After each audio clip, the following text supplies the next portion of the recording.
Hello, my lovely Facebook fan page fans. I am doing a transmission on here because there are many of you who have been blocked from my personal Facebook page. So I want to give you an opportunity to hear from me and not have to go through other intermediaries to get to me to hear my information. You heard it on Dr. Phil yesterday, which is, as we know, one-sided.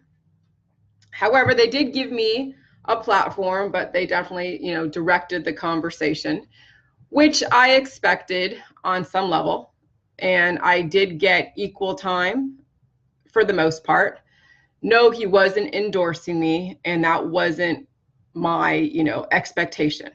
I knew I was going to get challenged by the information that I have, but that's okay, because any new type of discovery, any new conversation that conflicts with just kind of like the normal is going to get challenged.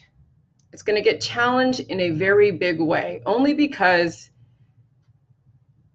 whenever you get your routine thrown off, whether it's a conversation or anything in your body, people freak out.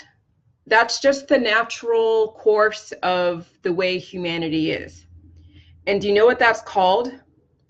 That's called homeostasis. Okay? Interruptions. So before I came along the scene, you guys were all in your homeostasis.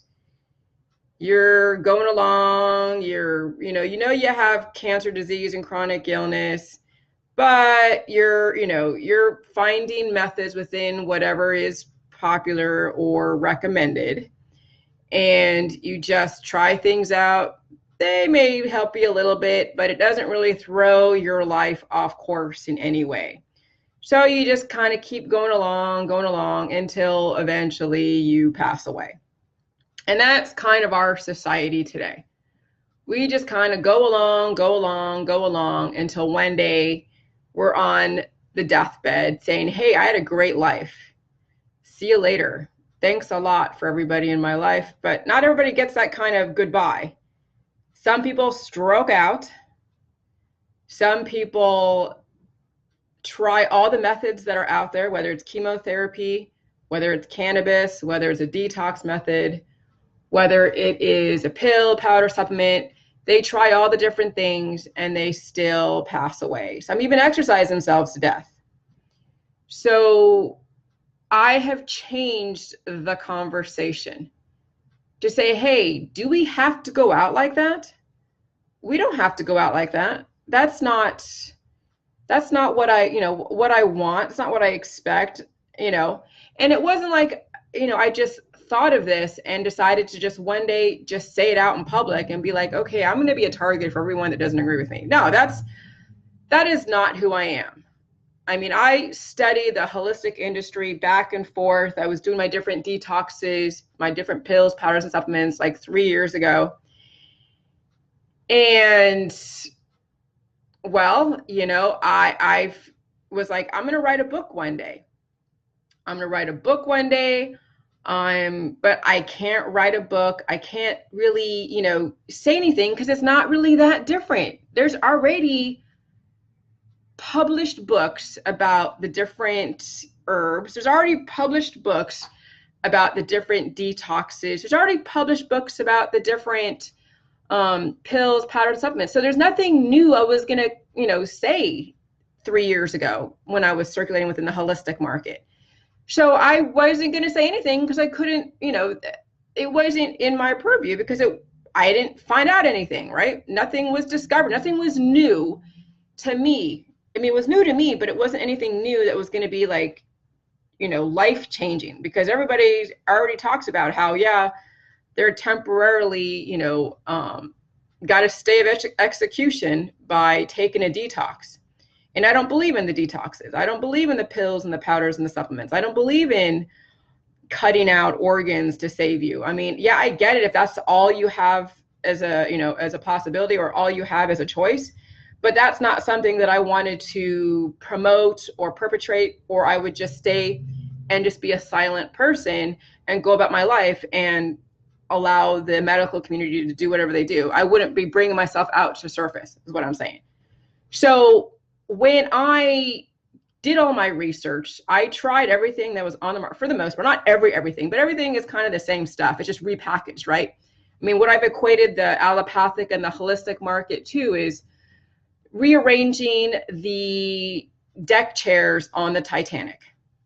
I mean, all they're doing is taking different herbs and spices and different pills and different elements of, you know, the world and repackaging it, but it's still the same stuff. They may call it something different, but it's still the same stuff because the outcome is the same. You guys are still dying. That to me isn't what I really, you know, want as an outcome for myself, for my friends, for my family, because I want my friends to be around forever. I mean, I guess best friends forever means something, right? That wasn't made up for any, you know, no reason. That means that you're best friends forever, not in death, but forever. Okay. So, you know, there's something to that. So anyways, so I did my research. I tried a few things out, and I've done where, you know, the different diets where you exercise a lot, right? And you run around and you don't eat as much, you stay off like the different carbs. And we all hear about the different diets, and yeah, you may lose a few inches. Yeah, you may clear up a few issues if you're using different, lotions or different things on the market. So yeah, you may look a little bit better, but it hasn't really got to the root cause of your issues. And then how much are you spending on all of these things to manage your symptoms? When you're taking a pill, you're taking a powder, taking a supplement, what are you spending? Inordinate amount of money. How much do you pay in insurance? A shiz ton. You pay a lot in insurance for that one day that maybe one day you're going to stroke out and you need to have an ambulance come and get you. That's basically what you're paying for, is the day that your body gives out. So I did my research. I knew that kombucha and apple cider vinegar weren't working. They're both, you know, antibiotic. I mean, kombucha actually, which is a fermented fruit and fermented tea and all of that, they work off of different sugars. And when you ferment a sugar, the lactobacillus, which does get produced, eats the sugar and it poops out the sugar. So you're still getting sugar. Don't think that because the bacteria is being formed in there that it just disappears the sugar. No, the sugar doesn't just disappear out of thin air. It gets pooped out by the lactobacillus because that's all the lactobacillus has to eat. Lactobacillus feeds off of whatever the fermentation process is. Now, yeah, if you separate the lactobacillus away from the sugar, then yeah, you might kill off the Candida for a minute, but then you're also feeding it because Candida, which is cancer, which I've established is cancer, which is a fungus, feeds off of sugar, all right? And then the sugar substitutes in the heavy metals. And then the heavy metals is what you find in your poop, which we have found that a lot of people are full of poop. And so when you poop, you don't necessarily poop everything out. It still stays in your system. And guess what? Since you are immunocompromised, those parasites feed off the poop because those parasites are in your body through the air, because you're getting in all the little eggs that hatch. You're getting it in the food supply. You're getting it in all the different intermediaries and from your pets, from all the different stuff that's out there. So since you guys are immunocompromised, you are harboring parasites in your body. Weird people coming out towards, okay. So anyway, so when you're not reinforced of immune system, you're not kicking out the foreign invaders, you're not repairing yourselves. So guess what? So many of you have a condominium of critters in your body that are controlling everything. And guess what? When you go outside and you see worms and slugs on the ground, and as a practice as kids, if you're one, I was never one of those kids that poured salt on slugs, but there are people that did that. You know what salt does to parasites and slugs and worms? It disintegrates them. These things do have a soul. They do have a life. They have, desires, and they also kind of control the host, which is you, which is making you hungry, making you craving, making you get upset when someone takes something like a little bit of salt or a lot of salt with some good water and kills it. So anyways, I'm on a tangent. But here's the thing. So what I found when I realized that kombucha and apple cider vinegar was not working because it was ineffective, my symptoms of my issues were rearing their ugly head. So I knew this wasn't the answer.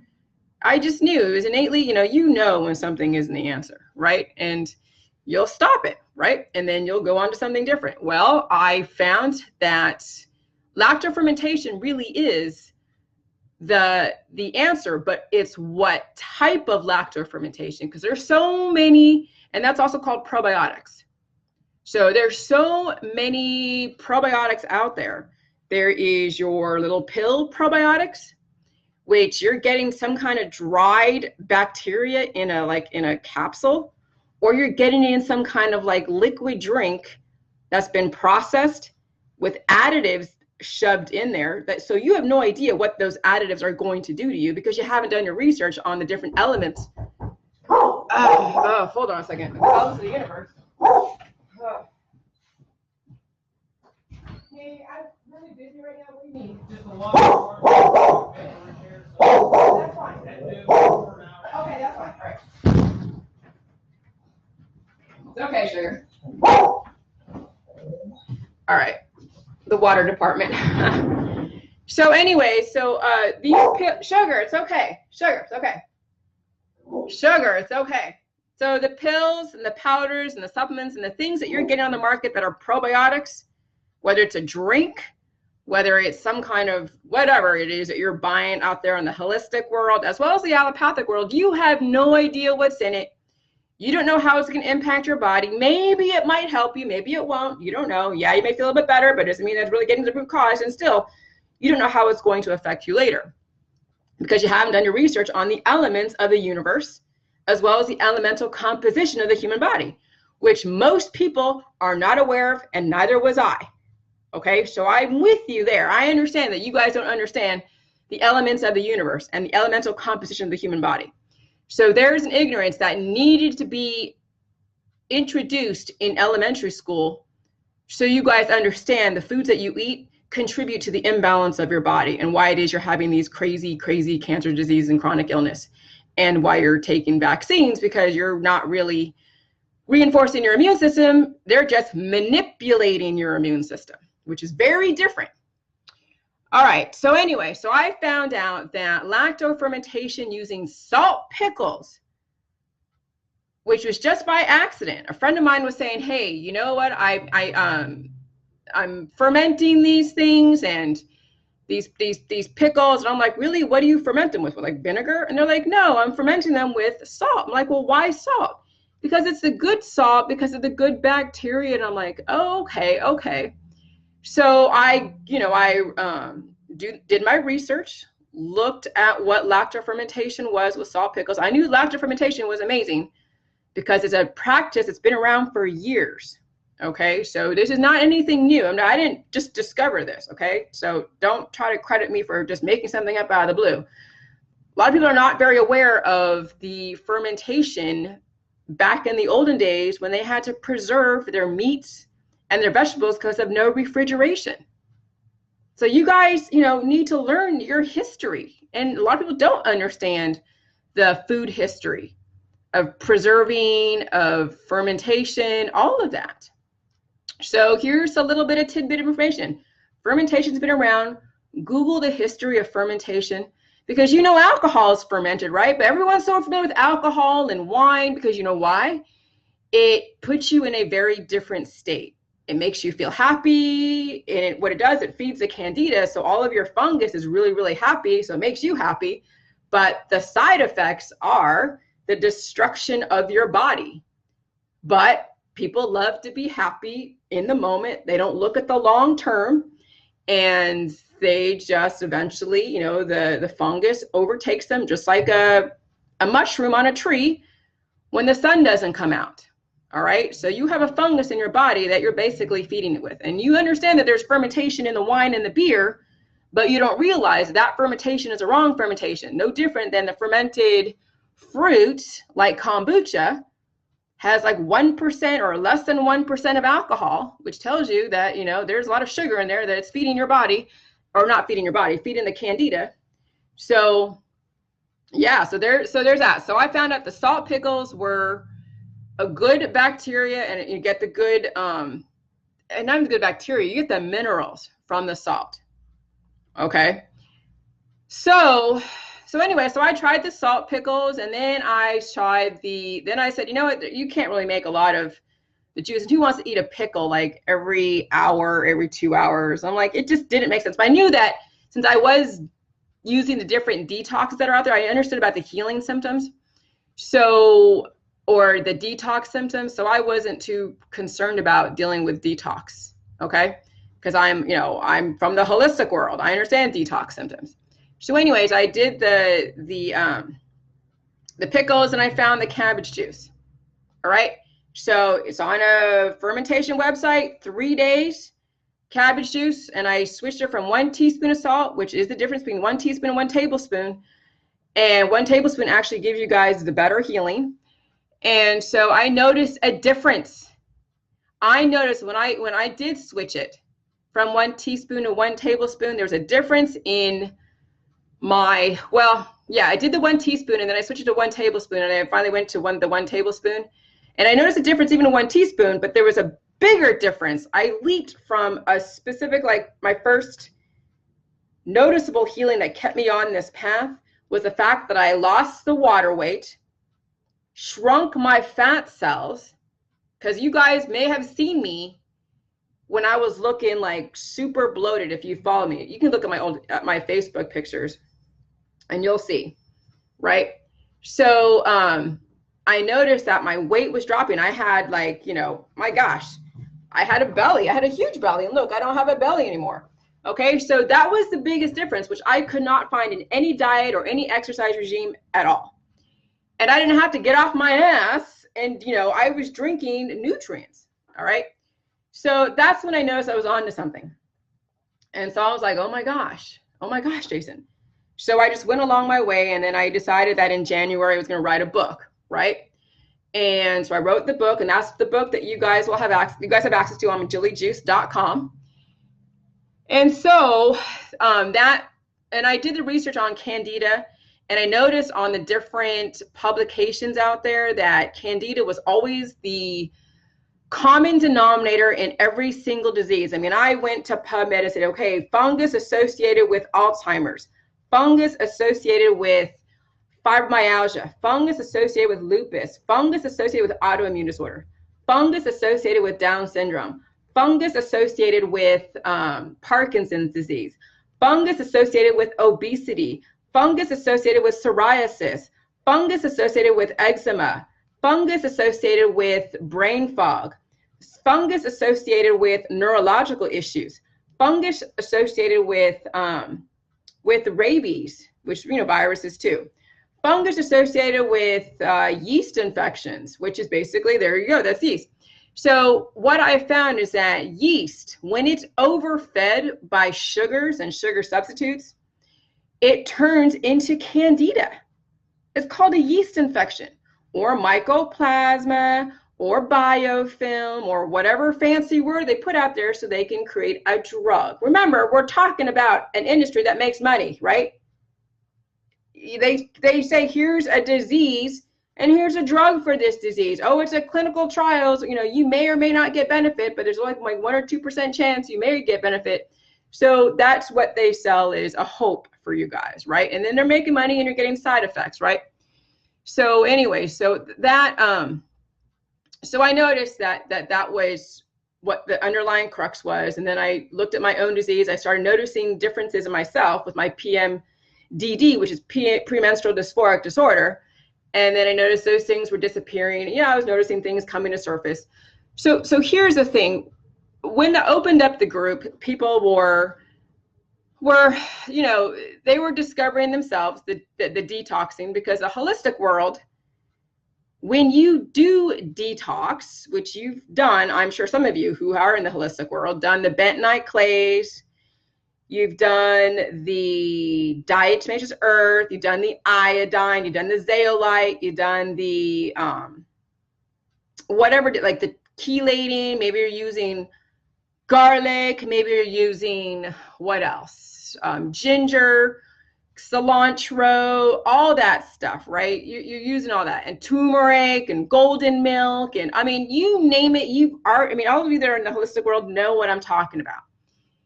So I noticed that those were antibiotic, because my thought process was, if these things are mainstreamed in the holistic world, how much money is the holistic industry making off of people's symptoms, knowing that they hate the allopathic world and all of their pharmaceuticals?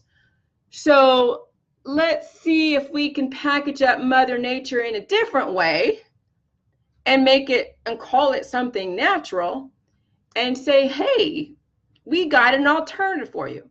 Just like the chemo versus the cannabis, that's the whole politicization of managing severe health, is you have these two opposing factions like Democrat and Republican, and they pretend that they're different when really they feed from the same trough. Okay? So I knew that anything that was used in the holistic world in reaction to cancer, disease, and chronic illness was something that we should not be using during my protocol. So that's when I eradicated the antibiotics. I did use garlic oil in the beginning, and I really since found out that it was actually poisonous. So I got away from all of the herbs and the spices and all of that, okay? Which meant that all that was left was just a few items like chicken, eggs, fruits, whole fruits, you know, vegetables, no legumes, raw seeds, raw nuts, and good oils. Why it's raw? Because when you make something that's like gluten-free, like a cooked nut, it turns into sugar in your body because you don't get the nutrients because it's cooked. So there's definitely a method behind my madness. That's why I don't have people cook seeds, because it turns into sugar when you cook those, because the whole gluten-free industry is basically piggybacking off of what they caused to begin with, which biotech caused these fungal issues that when you do take gluten-free and gluten type of items, it does turn into sugar in your body until you get your body back in balance again. And then you can, you know, eat whatever you want and you'll know how to balance it out, right? But in the beginning, we have to eradicate the things that are feeding the Candida and the parasites. So my whole methodology was very strategic, and it is very strategic. So raw seeds and raw nuts, the fruits, you don't cook the fruit, because when you have cooked fruit, it's basically straight sugar and no nutrients. And then no dried fruit, because that's condensed sugar and that feeds the Candida. But it's okay to have whole fruit. And then you will decide if, you know, if fruit is even an option for you, because remember, you are going to be the one to decide what is going to be good for you during your healing process. So anyway, so that was the whole diet thing. And then the chicken is because we have carnivores, right? But I really, really expounded on that I did not want antibiotics because I knew something was wrong with them. I just couldn't figure out or articulate exactly why it is that the antibiotics that, you know, we know is anti-life, but what does that mean? Because when you actually look up antibiotic, it's anti-life. What does that actually mean? But back then I was dealing with how to just get people to do the protocol, and then how to have people understand it, and then just field all the different questions. So I wasn't able to really think about everything. And I was also bouncing off my community. We were all sharing information together, right? So anyways, fast forward, and then, you know, and then we realized the whole thing with the salt, everybody was getting all freaky around the salt. So then we learned, and I remember some of the people, and I forget her name, but she was talking about salt as a conductor. And I've heard that, but I never really put it together. Okay, so salt is a conductor.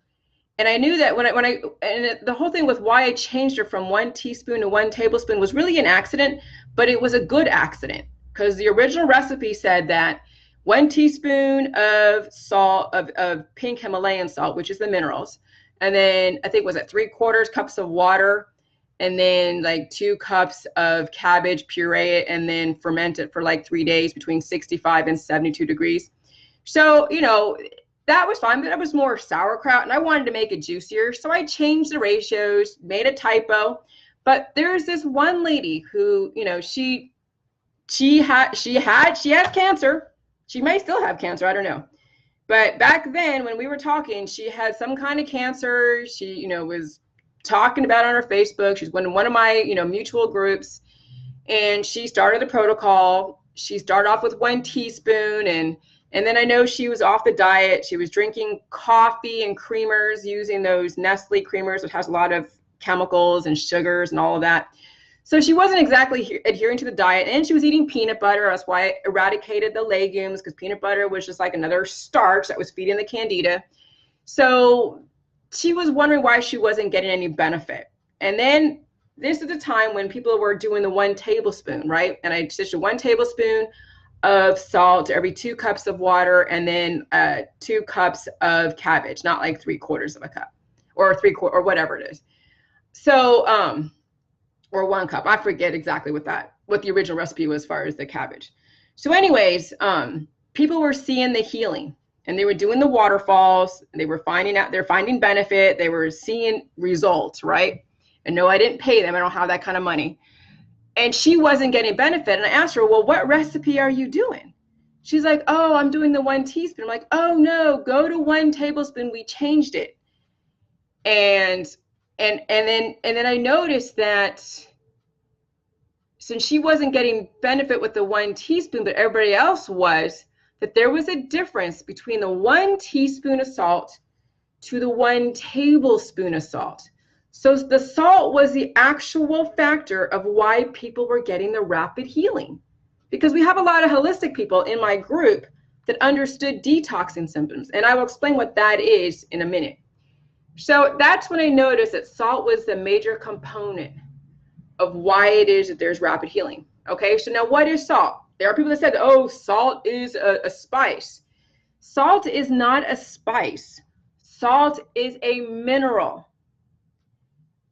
And what I've also made some connections, which I didn't do with Dr. Phil, because I've just recently brought everything together. But when I was on Dr. Phil and they were giving me, you know, razzing me about the salt and the waterfalls, the salt is an energizing force, yes. It won't dehydrate you when you have the balancing force of drinking water, but I didn't articulate that because I didn't have the whole chemistry in my mind back then. And this was in March, right? And now we're in May. So I pretty much evolved for like the last 2.5 months, 3 months. So the healing symptoms of what I call healing symptoms and detox, you know, as opposed to detox symptoms, and the waterfalls versus diarrhea. Well, this is, and it's all about context, right? So I knew context was the thing. What I wasn't able to articulate with Dr. Phil, because I didn't really put it all together, is here's the thing. When you have diarrhea, all you're doing is you're getting poisoned by, let's say, a bacteria or some type of food, and you're not taking in mass amounts of something. You're just eating this food that's tainted. And then what happens is when you have diarrhea, your body grabs the water that's available in your body. It just grabs whatever available water, and then it uses that water that's already in your body, and it carries out that toxin. So that is what explosive diarrhea is the body utilizing what's already in the body and galvanizing those forces and carrying away that toxin. That's your body's defense system. Just like when you throw up, let's say when you eat something and you happen to throw up, you have a toxin that was in whatever you ate, and then you threw up. But now this is the difference when it comes to, and that's a context of a poison that you experience because of what you ate. And it could have been Chinese food, it could have been, you know, seafood, it could have been any type of bad food, right? So now we're looking at salt, cabbage, and water, and why that is not poisonous. Okay, and this is what I really couldn't articulate, but I'm going to articulate to you guys now so you guys understand. Whether or not you understand, that's fine. So I've noticed that when I looked at the elemental composition of the human body, all right, and we have, hold on a second. we have salt is the 9th element. And then we have balancing forces. So what is the balance of salt? It is water. Okay, so I'm explaining what waterfalls are in the context of waterfalls, why it isn't diarrhea, so you guys get it. All right, so here it is. It's called The Elemental Composition of the Human Body by Ed Uthman, right? And the first thing of what your body needs is oxygen, carbon, hydrogen. Ooh, oxygen, hydrogen, that's water, right? And then you have nitrogen, calcium, phosphorus, potassium, so, and this is from most to least too, okay? So this is what you guys need to research. From most to least is from oxygen all the way to nitrogen, calcium, phosphorus, potassium, sulfur, and sodium, and chlorine, and magnesium, and or chloride, magnesium, and iron, and fluorine, and then zinc, and then silicon, and then rubidium, and then strontium, and then bromine, and then lead, and copper, and then aluminum, and then cadmium, and then cerium, and then barium, and then iodine, and then tin, and then titanium, and then boron, and then nickel, and then selenium, and then chromium. Ooh, chromium is part of the trace elements in your body. Manganese, arsenic. Ooh, arsenic also is a trace element in the human body. Lithium, cesium, mercury. Oh, wow, mercury is also a trace element in the human body. Germanium, molybdenum, cobalt, antimony, silver. Oh, remember silver, okay? Niobium, zirconium, lanthanum, gallium, tellurium, yttrium, bismuth, thallium, indium, gold, scandium, tantalum, vanadium, thorium, uranium. Ooh, uranium is a trace element in the human body. Samarium, beryllium, and tungsten is the least. Isn't that insane? So look at that. These are the elements that basically are the human body. Now you have from most, which is oxygen, to the least, which is tungsten. And then you have salt or sodium, which is basically the 9th element, where sulfur and potassium, phosphorus. So you know what electrolytes are?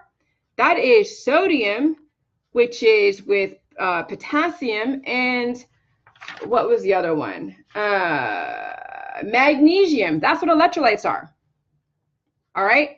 So you guys know you need electrolytes, and that is what electrolytes are made of, is sodium and sodium chloride, potassium, and magnesium. Now, this is all researchable. You guys can look up what electrolytes are made up of. All right, that's not something that you can argue. You can try to argue it, but it's not going to go very well. All right, so now we know that salt is not a poison. Salt or sodium chloride and electrolytes are not poisonous.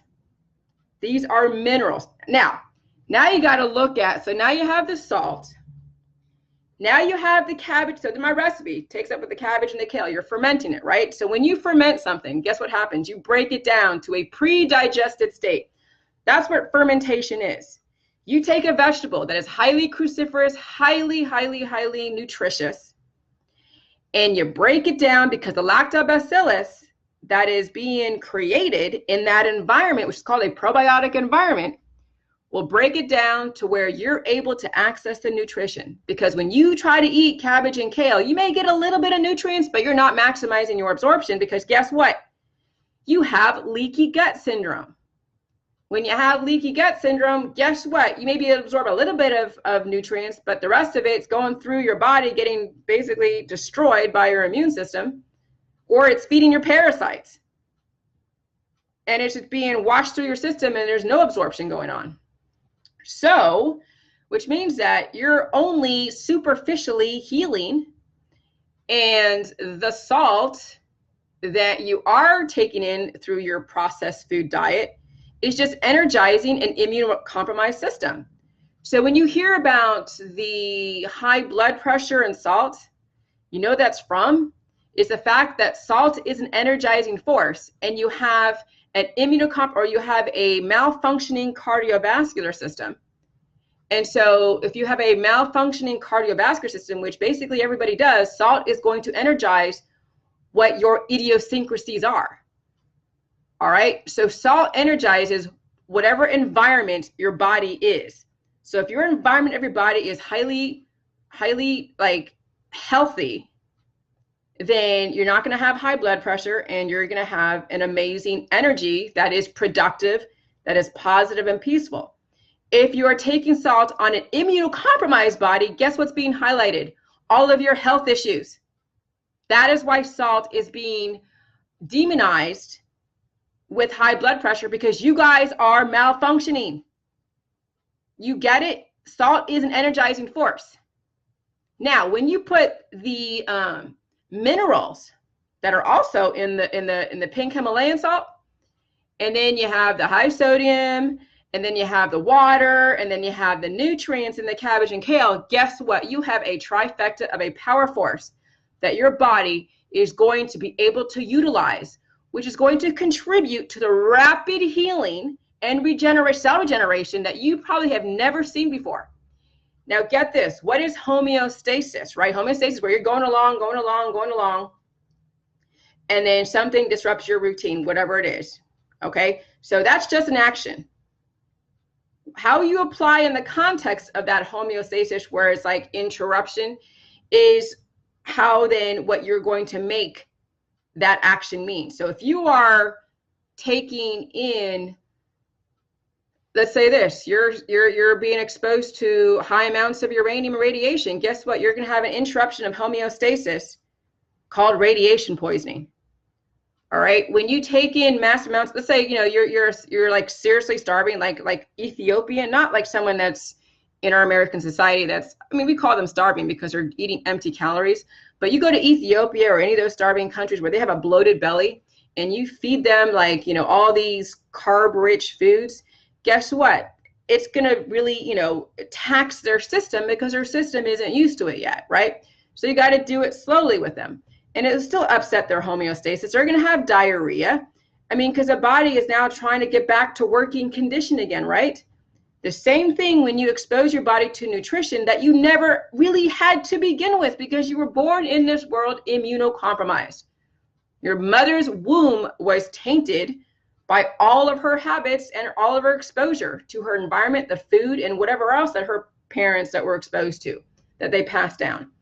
So the waterfalls is basically you drinking a large amount of the stuff backed by water, because believe me, the balancing forces of salt is water. That's in my paper if you choose to read it on my website. There are balancing forces. So you understand that there is an elemental composition of the human body, right? And then there is the periodic tables that talk about all the different elements of the universe, okay? So you know about the elements of the universe and the periodic tables, which is basic chemistry and science that you guys all read about.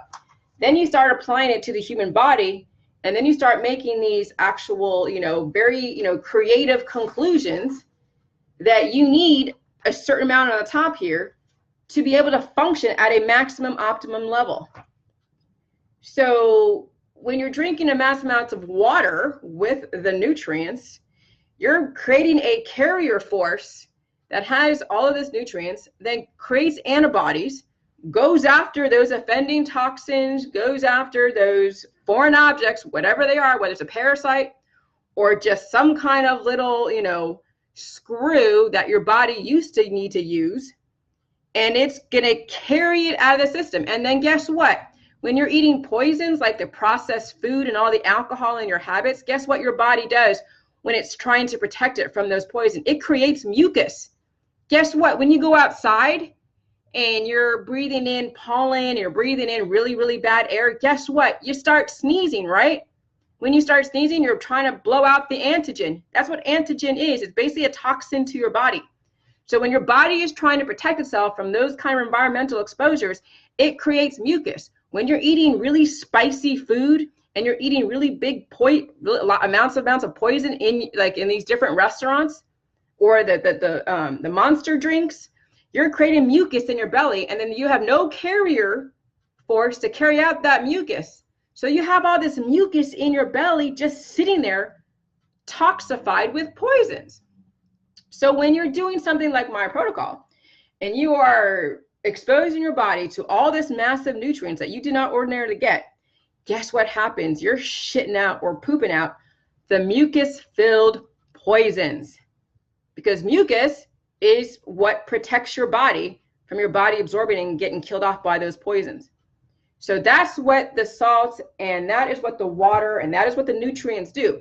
And that is why it doesn't lend itself to allow the vaccines out there any credibility, because you're actually tapping into your immune system using bioavailable nutrients. When you take an injection, okay, or when you take a pill or a powder or a supplement, guess what you're doing?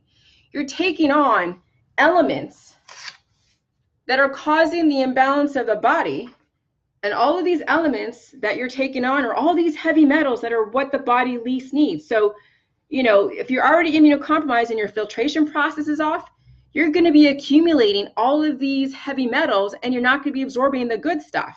So that is why people do these heavy metal detoxes, right? Because their body isn't filtering correctly.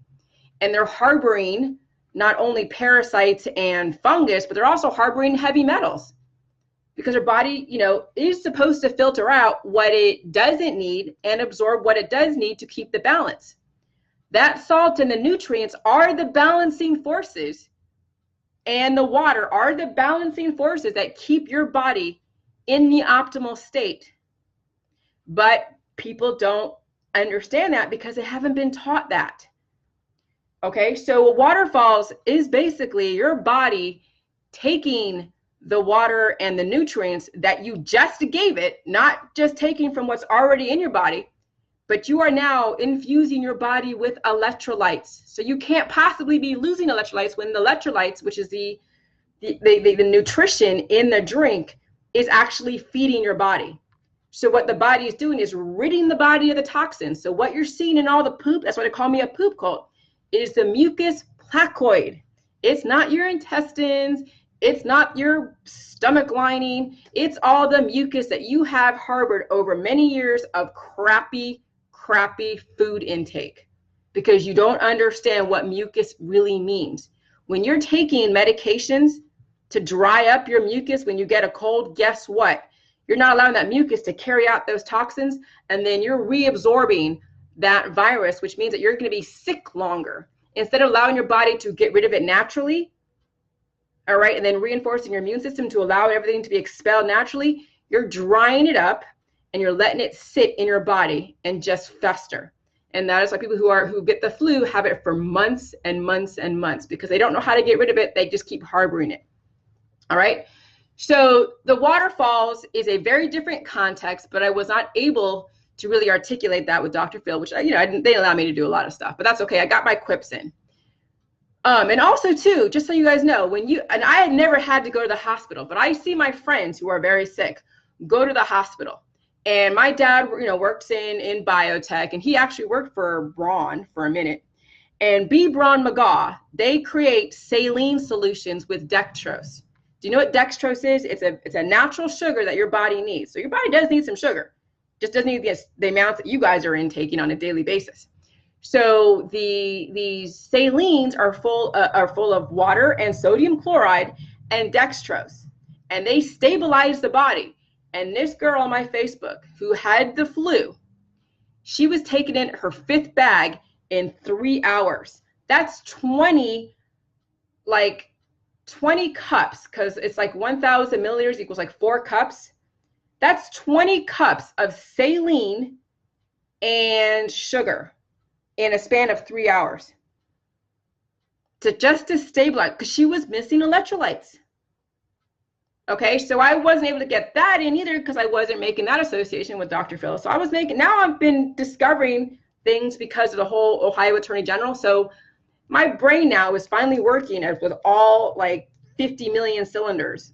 Okay, so I've actually evolved like beyond where I was from when I was on Dr. Phil, which does say a lot when a person is under, you know, like adrenaline. Things just start happening quickly. So anyway, so yeah, I'm sure that doctor knows about the whole thing with saline. And Dr. Phil is not a medical doctor. He's like a psychologist, forensic psychologist. So he doesn't understand about the whole thing with saline and going to the hospital when you have to get stabilized. that's being used to stabilize your body, you're basically, you know, electrolyte deficient. Okay, so there's that. So the thing with the healing symptoms, I got to explain thing with the healing versus detoxing, and they are two very different animals, and I'll tell you why. Because I found out with antibiotics, of course, it's anti-life. But what does anti-life mean? Well, it's basically it's relative to the human body. All right. So when you're taking antibiotics, it's killing your cells. So what makes up an antibiotic? Well, I learned that and I took an example for garlic. Garlic's phylum classification name is Allium sativum. You look up the elemental composition of garlic, guess what it is? It is, here we go. This is the elemental composition of garlic, all right? Aluminum, arsenic, boron, calcium, cadmium, chromium, copper, iron, mercury, potassium, magnesium, manganese, sodium, nickel, phosphorus, lead, sulfur, selenium, strontium, zirconium. So the first element that garlic is made up of is aluminum. All right. So then you look at all the other detoxes like bentonite clays, aluminum, what else? Diatomaceous earth, it's another heavy metal. You're putting heavy metals, massive amounts that you know is poisonous because you've been told, and you know that you don't have to go take it to know that, right? You don't have to go take mercury to know that it's poisonous. There's some common sense coming into play here. But it's corroborated by the fact that mercury is like all the way down here, or arsenic. But mercury is down like all the way at the bottom here. All right, so you don't need mercury as part of your 9 or 10 official elements to really, you know, live off of. And people doing like all these heavy metal detoxes, right? So antibiotic is anti-life relative to the human body. Yeah, it will kill you over time. And when you're taking antibiotics like spices, and remember, salt is not a spice, just so you know, all right? Jeff Holiday, this is for Jeff Holiday, who said in one of his videos that was, you know, parroting me that salt is a spice. Salt is not a spice, it's a mineral. So let's get that straight. So when you're taking a massive amounts of heavy metals, it will create a toxic immune poisoning. It's an antigen, it's toxic. So guess what happens when your body is taking on a toxin? It's going to create an immune response, and it's going to do some kind of reaction because it's poison. So now we're looking at for the different context of actual salt and nutrients. So if you think nutrients are poisonous, then we're working from different worlds, and you just need to stay in your world and stay there. But no, for the people that understand that nutrients is needed for the human body, antibiotics and high levels of mercury or heavy metals is not a nutrient. Okay, so when you're taking massive amounts of heavy metals, it will create a poison immune response, and you're gonna, you know, have all these detoxing symptoms, right? And so you may purge out either by throwing up or having diarrhea in this sense. Okay, it may get rid of one offending toxin, but you're still destroying your system, because anytime you take something through mouth or soak in your skin in it, you are essentially attacking your innate immune system, because you have two different immune systems.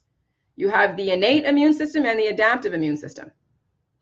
And so your body, when it gets exposed to toxins it's already familiar with, you may not suffer any kind of reaction, but you're already, you know, sustained the attack initially when you were exposed to it. So that's why you can have one person or two people get the same vaccine, and you may have two different reactions. One was already exposed to that toxin, already been mutated. The other one wasn't, and they had a reaction, and that reaction is a mutation.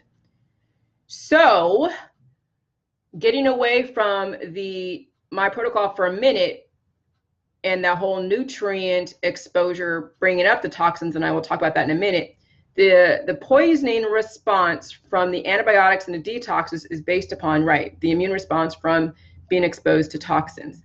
And the vaccines and anything that is to do with shots, like the Rogaine shot and all that, has to do with the exposure to toxins and attacking your innate immune system. Because the science behind vaccines is to introduce your body to a pathogen so then it won't ever have a reaction again. But guess what? You already sustained the attack because you were exposed to it somewhere down the line. So your body already mutated. Now, whether or not you were able to overcome that mutation and that sustained attack is relative to your lifestyle, which then lends to the whole thing with the Rh positive and the Rh negative and the different blood types. You Google what the blood types are, it's antigen, surface marker antigen A, surface marker antigen B. Then you have the plus and minus, which basically is a rhesus monkey gene or some kind of pathogen that either has you positive or negative.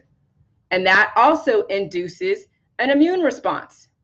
And you know that as a factor, that is probably a factor to many different illnesses that people are experiencing and why you have so many ranges of illnesses and co-infections. All right, so now you know what antigen is. Google antigen or go get an encyclopedia. Forget Google, go get an encyclopedia. Go get a dictionary and look it up. Go read a book that is a definition book on chemistry and on definitions. Okay, so that is why the antibiotics market and the holistic market and the anything antibiotic, because it's all relative to the human body, is poison to your system. Yes, it may seem like you're detoxing. No, you're just poisoning your system. You may feel like, hey, when I did the bentonite clay, yes, it killed all, not me, myself, but it killed life in my body. Yeah, it killed a little bit of the Candida. I felt amazing, right? And then it all came back again because I didn't reinforce my immune system to keep the antibodies and to keep and to rebuild the damaged cells that were in my body. So I was never able to sustain that good feeling. Okay, because Candida can make you feel like, you read the symptoms of Candida. So yeah, I felt amazing for a minute, and that's what the holistic and the allopathic market, bank on, is that you feel good for a minute, so that's what you paid for. But you have to keep taking it until you die, and then you're dead, right? And that's not where I'm going here. So that's why I'm saying that, no, I don't believe in taking something until you die, because that means that those things that you're taking are killing you, essentially. All right, so that is that. And of course, I didn't have that kind of platform on Dr. Phil, so I couldn't get that across to really slam it to that doctor who was just there for, that was his showpiece. Oh, she's this really highly credible doctor that says, we don't claim to know all the answers, but definitely that isn't the answer. So they claim to have all the answers, but they don't have the answer. So anyway, so with my protocol, with my recipe, what you're doing is, now that we've established that salts, sodium, chloride, all the different balancing forces, that's part of the elemental composition of the human body, and part of the periodic tables in the universe are, and then you have all of the nutrients in the cabbage and kale, and you can look all that up. That's not something that I'm just making up. You're going to realize that it creates antibodies because you need nutrients to rebuild your body. You need these proteins, different proteins that make up the cells. They're amino acids, right? Not protein like from animals and whatever, but just these different proteins that are in the elements that make up the cells. Okay, those when those proteins come together, they are the building blocks that create cell regeneration. I mean, I was trying to get across to Dr. Phil that when you cut your hand, and your skin is the largest organ of the body, and then your skin regrows, you just essentially regrew that organ. Okay, so when you can regrow this organ superficially, imagine when you get access to a massive amount of nutrition, what else is possible? I mean, if, you heard of disease, right? Disease is basically something that makes you feel bad because you were feeling really great and then now you feel bad. Guess what dying of natural causes means? It's something in your body that caused you to die. It's not, yeah, it's natural because we're on Earth, but it's because of the fact that it's from cancer, disease, and chronic illness. That's what natural causes are. It doesn't mean that it should be happening. Yes, everything in this world is natural. Everything is. There's nothing not natural. But dying is only natural when you're not reinforcing your immune system, because your immune system in life is meant to live until something else overtakes it. And that's called the ecosystem. When you're out there in the ecosystem and you see a tree that has all this different moss and fungus like mushrooms, you notice that there's something going on, that there's no sunlight where that moss and that mushrooms are. It's shaded all the time. When I go to Santa Cruz in California and it's like heavily shaded and it's very wet, sunlight doesn't penetrate the top of the trees. So it's so wet down there that all this moss and the moisture and the mushrooms are prevalent. But it's a symbiotic thing, right? The mushrooms get all the nutrients from the soil and they feed it to the tree, and the tree also gives the nutrients that it gets and feeds it to the mushrooms, and they live, symbiotically until, guess what? Let's say there's no more sunlight for whatever reason. So the tree isn't getting, all the different, the sun, and then it's dying, or maybe it's not dying, and then the mushrooms are growing, and now it's overtaken the tree because the sun isn't being that balancing force. Guess what the sun does? It keeps the mushrooms at bay, because mushrooms don't grow well in the sun. They have to grow well in the shade. So that's essentially what the human body is. It's an ecosystem. You have one element off, because remember, you have 11 different systems that has to cross-functionally communicate together. They do. I mean, it's just like any business process. Each has a place and a purpose. If you're missing your secretary, guess what? Somebody isn't taking the phone calls and turning the messages and delivering them to the right department. So all those messages are piling up in a voicemail. And then people aren't getting communications the way they need to. Luckily, we have technology where you don't have to rely on one secretary. But that's essentially what it is. So if you have something off, like your digestive system off, guess what? The communication isn't going to go to the other different systems, because you have 11 different systems. And guess what? Misfiring happens. And that's what I was trying to explain about the whole thing with the LGBT. I am not homophobic at all whatsoever. I love my gay friends because they're human beings. They're people that are awesome. I'm just introducing the possibility, because some of them are really unhealthy, that they have like Candida, they have obesity issues, they have issues that I really want them not to suffer with. They're dealing with people that have died in their family from either AIDS, cancer, breast cancer, all this stuff. And I'm like, hey, maybe you don't have to die that way or die in this way or whatever, right? Maybe there's a way. And yes, you happen to be gay. This may or may not impact your choice or your life, or it may, I don't know. I'm not guaranteeing anything. I'm just exploring the possibility that maybe something going on in your system is creating the different behaviors that are manifesting in our society. I mean, we have Viagra for a reason, right? It's manipulating the reproductive system of the male organ. So then couldn't it stand to reason that maybe there's something else is manipulating our system to have us act in a certain way and give us our sexual proclivities? It's all possible that we need to explore. So don't let them turn this into a political issue that I'm being like homophobic. No, that's the least. I come from San Francisco Bay Area. I'm surrounded by the LGBT. I have so many LGBT friends, which may right now think that I'm being blasphemous, but I don't come from a hateful standpoint. I come from like, hey, I want to help you guys. And this is something that we just need to introduce. I'm not religious. I'm not like super Christian, and I'm not super Catholic, and I'm not super Jewish. I don't subscribe to any specific, spiritual thought process, for the fact that I don't want that to blind me from keeping open to possibility of what is causing the crap in our society and the cancer, disease, and chronic illness. Okay. So that, yeah, so with the LGBT thing, and then so then with my protocol, so we understand the business process and keeping all the 11 different systems cross-functionally communicating. When you get that mass amount of nutrition, it's going to regenerate. And then what could possibly kill you, right? This is what you have to figure out, is what would kill you? Well, a truck, a plane crash. What else would kill you? That's it. So if you're regenerating more than you're degrading, then what would you die from? So then 400 years old wouldn't necessarily be out of the question. Someone was saying to me, well, you know, I would believe her, or I would take her seriously if she didn't mention anything about the homosexuality, okay? If she didn't mention anything about living to 400 years old or 1,000 years old. And I'm like, if I were to say, okay, we'll just prolong your life, how much of an impact is that really going to, you know, be? That's not going to be married. That's going to be like playing nice with the system, which, okay, you can play nice with the system, but it's not going to resonate. I got to wake you guys up in some way, right? I mean, that's what they do in psychology, is they basically trigger people to get them into some kind of action, whatever it is. And now, you know, they've planted a seed. You know, when you're in psychology, just like what Dr. Phil did, he triggered people to get them to take a stand somewhere.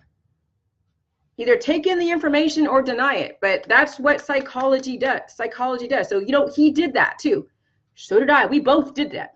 So Dr. Phil and I have done the same thing. Yes, I went on his show because he's basically, you know, a little bit more famous than me. I have my Facebook. That's basically what I have. That's about it. I don't have a mainstream television. So I was going on to his show. He did the triggering. He's reacting from my triggering. But that got people to wake up and say, hey, let's explore something here. We got to have this as a national conversation. Because everybody, no matter who they are, what they believe in, deserves to have a regenerative body that's not going to give out on them or you stroke out. And here's the thing. With the two ladies that were on there, I don't doubt that her doctor said that she had some kind of stroke or whatever, right? But I want to explain why that happened. And it could have been from the reaction, who knows, from their protocol. But here's the thing. When your body is healing, it's going to go through its of healing. It's going to go, I mean, pain, right? Pain is what is letting you know that it's trying to repair something. So when you are taking an antibiotic to smother your pain, you're essentially killing off the regenerative processes that are going on, because pain is letting you know that things are happening. If you didn't feel any pain, guess what? You're dead. So if you feel no pain at all, which is basically like a paraplegic, when their nerve endings are completely cut off on their arms or their legs or their feet or wherever they can't have any feeling, that means that those areas of their body are dead. So you think that going through life in zero pain is optimal? So those two ladies misunderstood. I had all the files in the group that explained pain is healing, pain is healing, pain is healing, pain is healing, pain is healing. And they just didn't get that pain's going to be healing. And so she may have had some kind of event, a homeostasis interruption, that they're going to say, okay, yes, there was an activity, but they made it mean it was a stroke in the allopathic world, because that's all the language they have. When you trust your doctor, which is fine, they're going to give you their point of view of it. They're not going to understand the point of view of where you got this from. So they're going to make a direct correlation that the protocol created a stroke. No, the protocol created a healing pain, which meant that you were actually regenerating and healing your heart or your brain or whatever that was, you know, had an event. But since they don't have any other language except for their language, they're going to call it a stroke, because that's the reactive approach of allopathic medicine, Dr. Phil, and then his guest. They're all reactive approach. They don't understand proactivity. So we were essentially talking from two different contexts, because they choose not to understand my context because they still want to push their context onto me and onto everybody else. But of course they can do that because they're kind of the predominant purveyors of our bodies and the money off our bodies. They're the ones that kind of control the insurance industry. They wouldn't make any money if we were all well and getting better.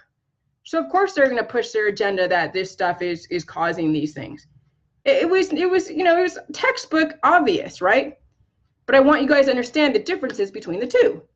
So you take an antibiotic or an opioid, which you guys have seen that people are getting addicted to it, and then they're causing these crazy addictions in families, and then they turn into kratom or cannabis or anything else. Yeah, you're seeing, the breakdown of our society because of the opioid addiction, because everybody is in pain because they're all being broken down. The body is trying to repair itself. And guess what? People are smoking their pot, taking their cannabis oil, taking their antibiotics, taking their opioids, taking all of their crazy painkillers, drinking alcohol to basically wash away their pain and escape their reality of their crazy life. And they're inebriating and basically intoxifying, and they're zombifying themselves. And I'm saying, stop it, you guys. You're destroying yourself. Because I come from a different context. The allopath and the holistic are coming from the poison context. We'll poison you now. You have a reaction. We'll keep poisoning you until you die. And I'm coming from, hey, here is the elemental composition of the human body. We know that cabbage and kale are highly cruciferous. Lactofermentation has been around for centuries. And we're being proactive, bringing to surface past issues. So here's the thing with the past, present, and future. You had a broken leg at one point in your life. Yeah, you healed a little bit, right? You're able to walk on it, but it's weak. So you're walking down the stairs and you're like, you can't walk too fast because you have a weak ankle, right? Well, guess what? And this is what happened for me. I had pain in my ankle when I was taking this drink, my recipe. And I had weakness going down the stairs because I sprained it as a kid and never healed 100% correctly.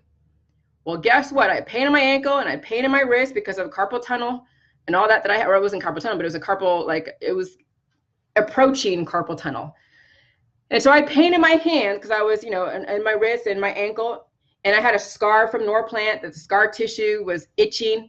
So now when I reinforce my body, all the past issues that I've ever dealt with, as far as just any kind of superficial aggressive event, was getting healed, itching, pain, and I didn't try to, squelch the pain. Now, I get some people are really massive pains and you got to do something on the surface. I get it. If you need to take some magnesium spray, you got to take some peppermint oil and water and coconut oil, whatever you got to do to get through, right? And your body will eventually, work itself out. So I get it. I mean, I don't want someone to be totally tortured, but it's one of those things where you have to balance out and know that, okay, I can handle this kind of pain. It's no big deal. Luckily, I wasn't like fibromyalgia or any of those, those aggressive diseases. So I knew what was going on, so I just let it go, and finally, no more pain. It's healed. My hands are great. Everything is great. Okay, so that's that's the point of my whole protocol, is to feel, is to heal, but it has to be in the right context. It's all about context, and that is a very it's a very advanced subject matter and a very advanced concept that really does go over the heads of a lot of people. Because it is about context. Proactivity on my protocol versus reactivity on the allopathic holistic world. So those two ladies, and of course I would say I feel remiss that I wasn't able to articulate everything back then. I was highly reactive back then too, because I had my own parasites and my own triggers, of course. I mean, I was still healing and I'm dealing with all these people that are like freaking out. So, they were part of the beginning, they were, and it's too bad that they couldn't stick it out. But, and I know, of course, I'm not anybody's doctor. I just want people to understand. If you don't understand, that's not my fault. Nobody's forcing anybody to do anything, right? There's so many people on the internet that do give out advice. Some people on the internet that have MLMs that say, hey, take this pill, take this powder, take this supplement, take this oil, and it's going to do wonders for your world, right? Why aren't they getting, attacked, right? It's because the stuff probably doesn't work very well, so no one really cares, right?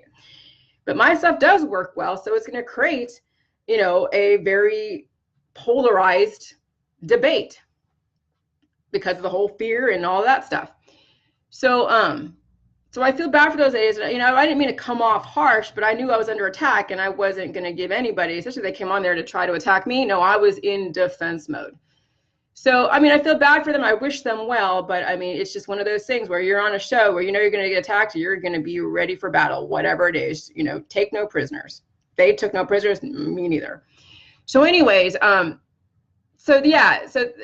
the whole thing with the two ladies and the healing symptoms and the diet and the waterfalls, yeah. And then here's a picture that I want you guys to take a look at. Let's see if I forgot anything. Talk about the RH negative, the RH bioavailable nutrients. All right.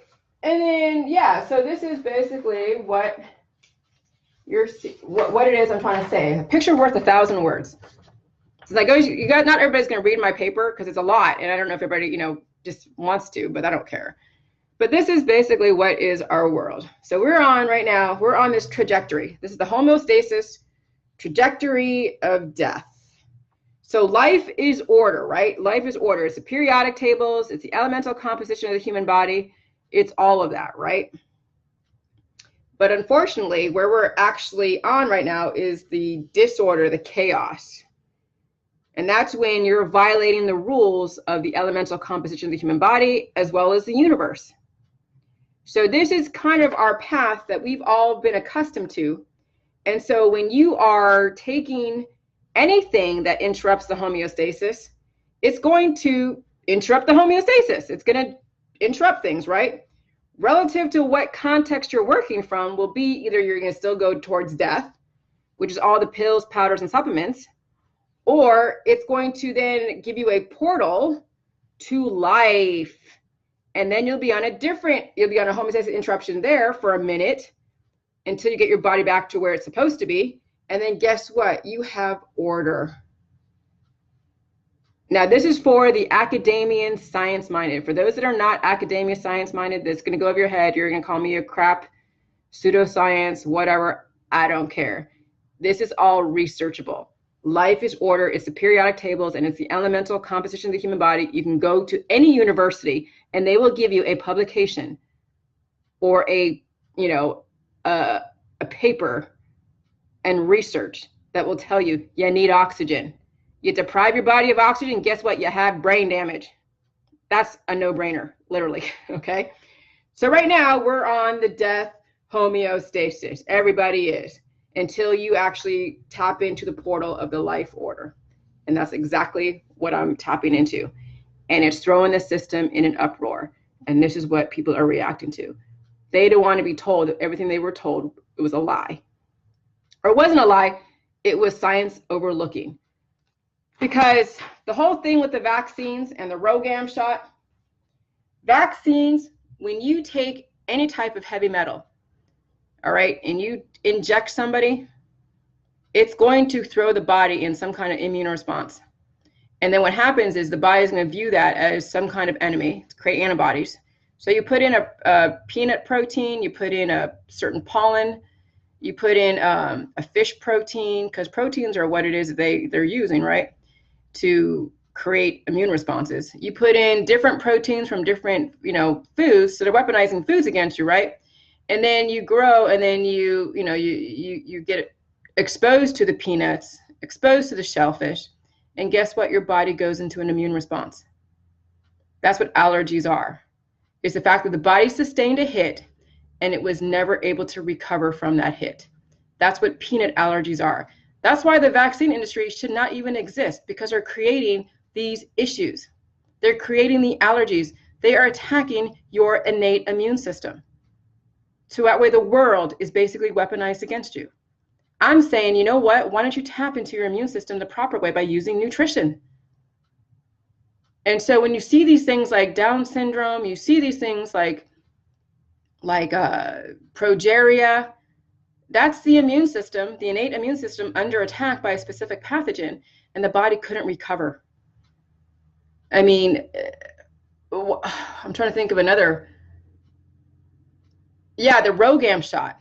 Okay, so we have these Rh positive negative. So I'm saying that, eventually when you do tap into nutrition, you're able to purge out the surface antigen that is, blood typing your blood to be A or B or positive. And now your body is going to be compromised. And so the whole point of you doing my protocol is to purge that stuff out, right? And then be O negative, because O has no surface antigen, but the positive is the rhesus monkey gene or whatever pathogen that is.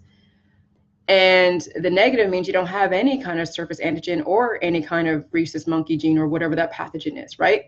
So the whole point is to be O negative. So when you have an Rh negative mother and an Rh positive, right? And you're saying that, okay, you got to take the Rogam shot. What you're saying is the baby doesn't have an immune system. The mom already fought off the Rh positive because she took the Rogam shot. The body, was exposed to it. And if she sustained the hit, she would be Rh positive. But if her body already fought it off, then she obviously is Rh negative. And if she's been exposed to either the husband or the RhoGAM shot, then she'd be Rh positive. She wouldn't have to worry about taking the RhoGAM shot, right? But the whole thing with the RhoGAM shot is basically saying the baby has no immune system, that it's an alien, and that it could potentially be purged if both the positive and negative mother and the father get together. So here's the thing. We have people having sex all the time with the AIDS virus, Hep B virus, all the different viruses. The baby is not like a cat. We're not dealing with two different species. We're dealing with humans. Rh positive, Rh negative is not whether you're human or you're something else. No, you're human with a virus. Okay, so the whole thing with the RhoGAM shot basically is saying that we're vaccinating the baby to give it exposure to the Rh positive. But guess what?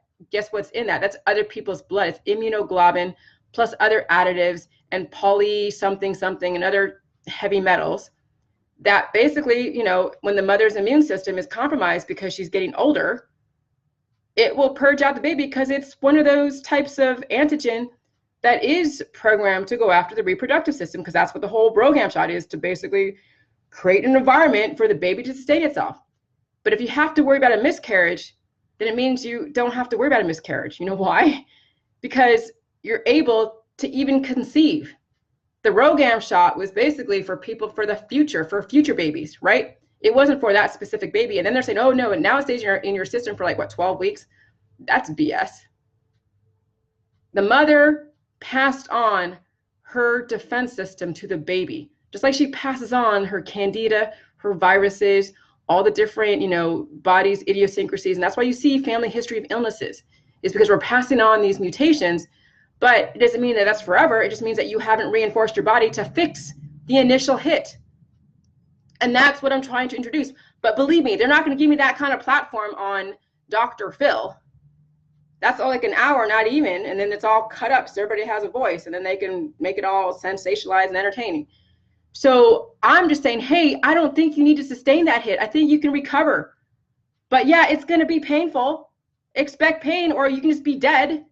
So if you don't want to feel any pain, then keep taking all of your opioids and your pills and your powders and your supplements, and don't do all your exercise, because exercise is also a detox and it destroys your system.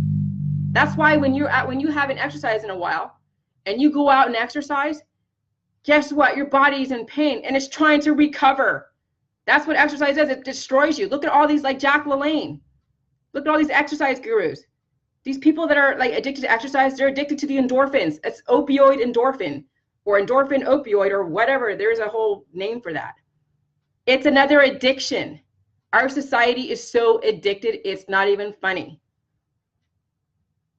So all I'm doing is trying to help out humanity, teach you guys a little bit of something. Doesn't mean you have to do it. If you love your life and you love your addictions and you love your alcohol and you love your doctor and you love your naturopathic and you love your activism, then go do it. Nobody is stopping you. We live in America, most of us, or a lot of us. You have free will to make a choice. And then all of us have free will to make a choice too, in doing whatever, as long as within the confines of the law. So everyone should have a chance to have at least access to this info. So the reason why I'm doing this on my fan page is so that way everybody, even my blocked people, has access to where I'm coming from. And you have my website that has my paper that I printed out, which actually is like right here. And it's like 48 pages long. And it has the science behind everything and has my point of view. And all of this can be substantiated by government publications, because nothing is new under the sun. Nothing. Humanity circulates within the same elements. Okay, we're not hanging out in Mars, we're not hanging out in Saturn, we're not taking in, and even then, it's just another conglomeration of elements. We can't live on certain planets because of the amount of nitrogen or the amount of whatever element that is poisonous to us. But somehow in this atmosphere, in this world, the elements that we're living in is something that is conducive to our life. Okay, so then you take that into the internal universe. There's a specific balance in the internal universe that is conducive to life. And then you have to understand what it is that you're eating, breathing, and drinking. And here's the thing. You don't have to stay on my protocol like aggressively forever, but you have to know what's the intention behind it, what's the outcome, you understand what different outcomes, and then what's the specific measurable result, so you know where you are and can gauge where you are at any point in time. So I knew when I was basically healed and sealed, when I can eat a food without going into mucus eruptions. That's how I understood what mucus meant, We all hear about mucus, but we don't really know what it means, what it really means. So when I'm able to actually eat a food that was off the protocol and not go into mucus eruptions, I knew my body was healed and sealed. And then it was just basically balance and maintenance from that point forward. I didn't have as many. I'm O positive, or I might be O negative. Right now I'm not done with the needles at this point, so I'm not doing the test yet until I force myself or have someone force me to do the test. But I don't have the A or the B surface antigen. But even then, you could be O negative and still have cancer. Okay, so just because you're O negative doesn't mean that you're like home free. It just means that maybe your body is predispositioned because the lack of the surface marker antigen is allowing your body to heal faster. So I'm thinking that my O positive blood type that I was typed out like 10 years ago lended itself to make it easier for me to heal versus someone else who's like AB positive.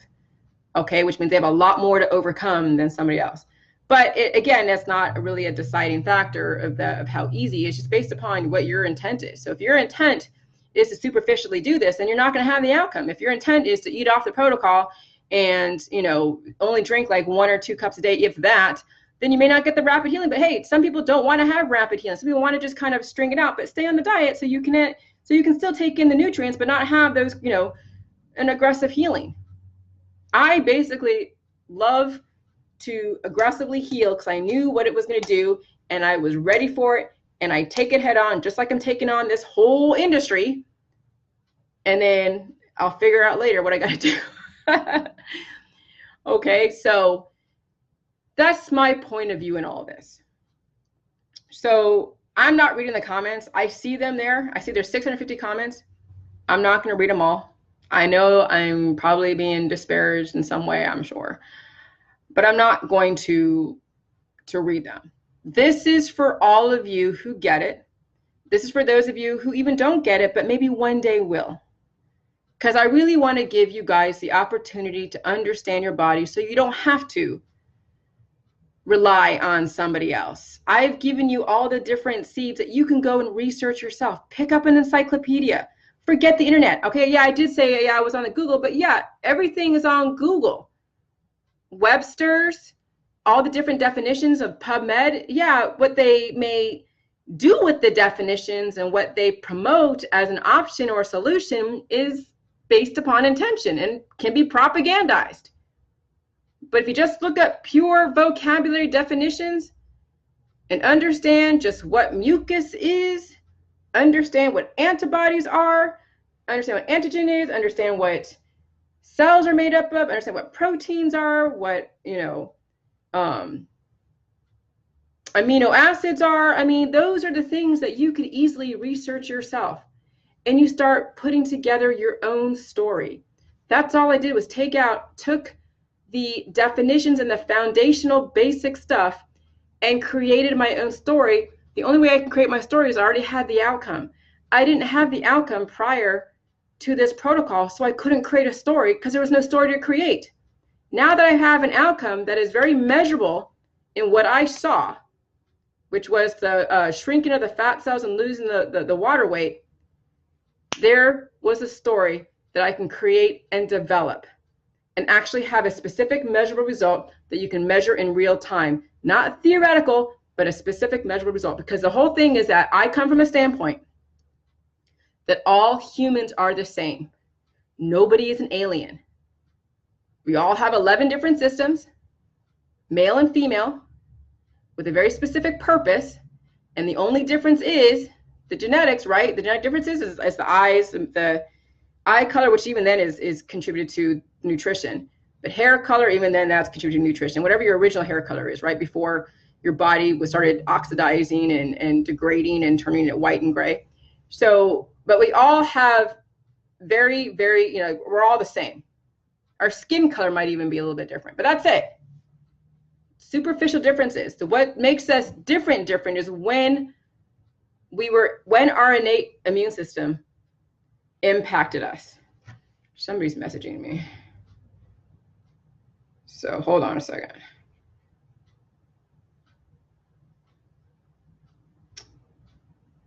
Oh, what? I can't see. All right.